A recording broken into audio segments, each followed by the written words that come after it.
to Buddhist, this is of course Buddha, Shakyamuni. One aspect, according to his teaching, one great Indian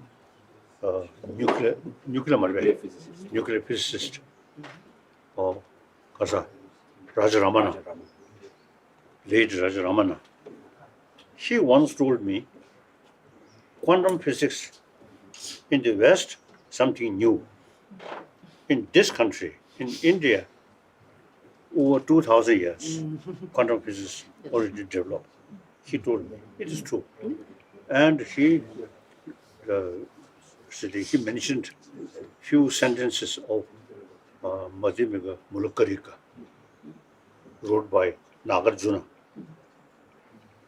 So, this person, one way, great thinker, great philosopher.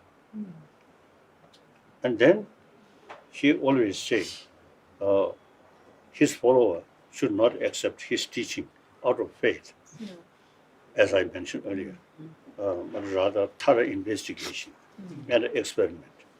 So from that viewpoint, this person, 2,500 years ago, his thinking is very scientific.